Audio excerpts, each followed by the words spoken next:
రాహుల్ గాంధీ పైన ED charge sheet కి సంబంధించి మాట్లాడే ప్రయత్నం చేద్దాం. నేషనల్ హెరాల్డ్ కి సంబంధించి కాంగ్రెస్ స్థాపించింది పత్రిక, కానీ వాటికి ఉన్నటువంటి ఉమ్మడి ఆస్తులను కాజేసే ప్రయత్నం చేశారు వీరి కుటుంబం అనేటువంటి ప్రధాన అభియోగం ఈ రోజు ఈడీ చెప్తా ఉన్నటువంటి పరిస్థితి. దాదాపు 2000 కోట్లకు సంబంధించిన ఆస్తులను వీరికి చేజిక్కించుకున్నటువంటి అభియోగం. దీనిపైన ఏం మాట్లాడతారు? ఆ ప్రస్తుతం మనతో పాటు అనిల్ కుమార్ యాదవ్ ఉన్నారు, మాట్లాడదాం. ఎంపీ రాజ్యసభ సభ్యులు ఏం చెప్తాను? ఇది ఒక బేస్లెస్ ఎలిగేషన్స్ రాహుల్ గాంధీ గారి పైన, అదేవిధంగా సోనియా గాంధీ గారి పైన పెట్టడానికి ప్రయత్నం చేస్తుంది బీజేపీ ప్రభుత్వం. వాళ్ళు ఎందుకు పెట్టడానికి ప్రయత్నం చేస్తున్నారంటే, ఒక లాజిక్ మర్చిపోతున్నారు. ఏంటంటే నేషనల్ హెరాల్డ్ మా పత్రికనే, దానికి అది లాస్ట్లో నడుస్తుందని మేమే ఇంకొక దాంతో యంగ్ ఇండియా సంస్థానంతో దాంతో మేము బెయిల్అవుట్ చేయడానికి మేము ప్రయత్నం చేస్తున్నాం. దాన్ని పట్టుకొని మనీ లాండరింగ్ అంటే ఏమవుతుంది? ఎవరన్నా రెండు వ్యక్తుల మధ్యలో ఏదైనా ట్రాన్సాక్షన్ అయితే అది థర్డ్ పర్సన్కి తెలియకుండా థర్డ్ పర్సన్ ద్వారా ట్రాన్సాక్షన్ అయితే, లేదంటే విదేశాలలోకి వెళ్ళి అక్కడ ఏదైనా ట్రాన్సాక్షన్ అయితే ఆ డబ్బు సర్క్యులేట్ అయ్యి తిరుగుకుంటా వస్తే దాన్ని మనీ లాండరింగ్ అంటారు. ఇలా మనీ లాండరింగ్ ఏడా జరిగింది? ఇక్కడ డైరెక్ట్ మా ఒక పేపర్ కొంచెం ఇబ్బందులు ఉంది, దాన్ని బెయిల్అవుట్ చేయడానికి ఇంకొక దాంతో మేము బెయిల్అవుట్ చేయడానికి ప్రయత్నం చేస్తున్నాం. ఇది కేవలం పొలిటికల్ వెండేటా. రాహుల్ గాంధీ గారు, సోనియా గాంధీ గారు మళ్ళీ దేశం మొత్తంలో తిరుగుతున్నారు, యాక్టివ్ అయిపోయినారు. అందరు యాక్టివ్ అయితే మళ్ళీ మాకు ఇబ్బంది కలుగుతుందని ఒక విషయంతో, ఒక దురాలోచనతోని ఈరోజు నరేంద్ర మోడీ ప్రభుత్వం ఇలాంటి ప్రయత్నం చేస్తుంది. మొన్నటికి మొన్న గుజరాత్ గడ్డ మీద, అంటే నరేంద్ర మోడీ గడ్డ మీద మా నాయకుడు రాహుల్ గాంధీ గారు మాట్లాడుతూ నరేంద్ర మోడీ చేస్తున్న అంటే పేద ప్రజలకు ఏ విధంగా అన్యాయం చేస్తున్నాడో దాన్ని ఉద్దేశించి మా నాయకుడు రాహుల్ గాంధీ గారు మాట్లాడిండు.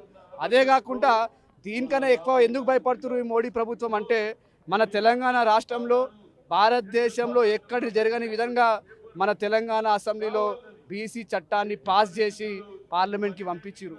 కేవలం తెలంగాణనే కాదు, ఇప్పుడు కర్ణాటకలో కూడా జరుగుతుంది. అరే ఒకటేసారి పొలిటికల్ రివల్యూషన్ కాంగ్రెస్ పార్టీ తీసుకొస్తుందని ఒక భయంతో ఈరోజు మోడీ ఇలాంటి పిచ్చి ఆలోచనకు వాళ్ళు ప్రయత్నం. నేషనల్ హెరాల్డ్కి సంబంధించి బెయిల్అవుట్ చేయడానికి ఇంట్రెస్ట్ లేకుండా అప్పు ఇచ్చింది కాంగ్రెస్ పార్టీ నుంచి ఇప్పుడు యంగ్ ఇండియా ద్వారా అని చెప్తా ఉన్నారు. 90 కోట్లకు పైగా, దాంట్లో తిరిగి 50 లక్షలు మాత్రమే చెల్లించారు. 90 కోట్లను మాఫీ చేశారు. ఈ మాఫీ చేయడంలోనే అంతా మతలబు ఉంది. ఇక్కడే మనీ లాండరింగ్ జరిగింది, 2000 కోట్ల ఆస్తులను చేజిక్కించుకునే ప్రయత్నం జరిగింది అనేటువంటి ఈడీ అభియోగం. దాంతోపాటు ఇప్పుడు ఆస్తులను జప్తు చేయడానికి కూడా ఈడీ ప్రయత్నం చేస్తూ ఉంది. దాదాపు అందరికీ నోటీసులు ఇచ్చినటువంటి పరిస్థితి.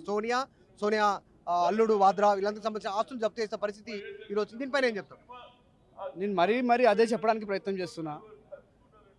నిజంగా కూడా గాంధీ ఫ్యామిలీకి ఇలాంటి ఆలోచన ఉంటే ఇక్కడ భారతదేశంలో ఎన్ని ఆస్తులు వాళ్ళతో ఉంటే ఒకసారి ఆలోచించాలి. వాళ్ళు వచ్చే లెగసీని ఒకసారి ఆలోచించాలి.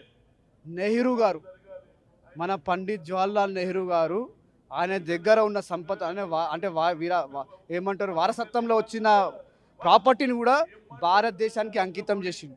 ఇవాళ ఒకవేళ అదే ప్రాపర్టీ రాహుల్ గాంధీ గారి దగ్గర ఉంటే దాని వాల్యూ మనం పెట్టలేం. అంత పెద్ద ప్రాపర్టీలు ఈరోజు దేశానికి అంకితం చేసిన ఫ్యామిలీ గాంధీ ఫ్యామిలీ. అంతేకాదు ఇందిరాగాంధీ గారు కూడా దేశంకి ఎప్పుడైతే అవసరం ఉంటే అప్పుడు ఆయన సొంత సొమ్ములు కావచ్చు, డబ్బులు కావచ్చు, దేశాన్ని గురించి త్యాగం చేసిన ఫ్యామిలీ ఇందిరాగాంధీ గారిది. అలాంటి ఇందిరాగాంధీ గారు దేశానికి ఆమె ప్రాణత్యాగాలు చేసింది. రాజీవ్ గాంధీ గారు దేశానికి ప్రాణత్యాగాలు చేశారు. వీళ్ళు కేవలం ఏదో వీళ్ళ దగ్గర ఉన్న ఒక పెద్ద ఆర్ట్ ఏంటిదంటే, ఒక అబద్ధాన్ని 1000 సార్లు చెప్పి సామాన్యుడు దాన్ని నిజం అనుకునే వరకు అది చెప్పడానికి ప్రయత్నం చేస్తారు. ఇది చెల్లదు, ఇది నడవదు. మేము కూడా ప్రజలకు వెళ్తాము.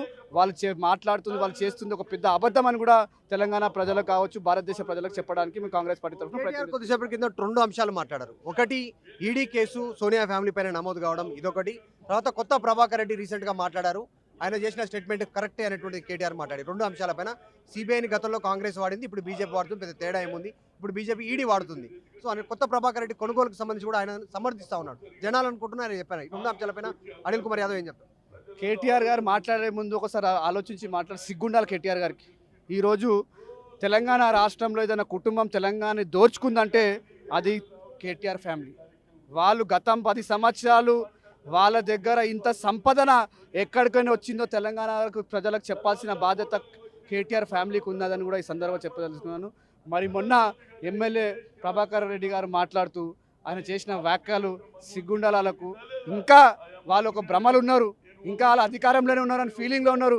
మేము ఏదంటే అది చేసుకోవచ్చు, వాళ్ళు చేసినట్టు మేము ఫోన్ ట్యాపింగ్ చేసుకోవచ్చు, మేము ఎవరినంటే వాళ్ళని కొనుక్కోవచ్చు, మేము కావాల్సే ఆర్టీవీని కూడా కొనుక్కుంటామని ఒక ఫీలింగ్లో వాళ్ళు ఉన్నారు.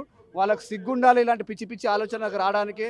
మేము ఇలాంటి పిచ్చి పిచ్చి ఆలోచన చేస్తే కాంగ్రెస్ పార్టీ కార్యకర్తలు చూస్తూ ఊరుకోనని కూడా ఈ సందర్భంగా చివరగా ఈరోజు ఈడీ ఆఫీస్ దగ్గర ధర్నా, నెక్స్ట్ కార్యక్రమాలు ఏముండబోతున్నాయి?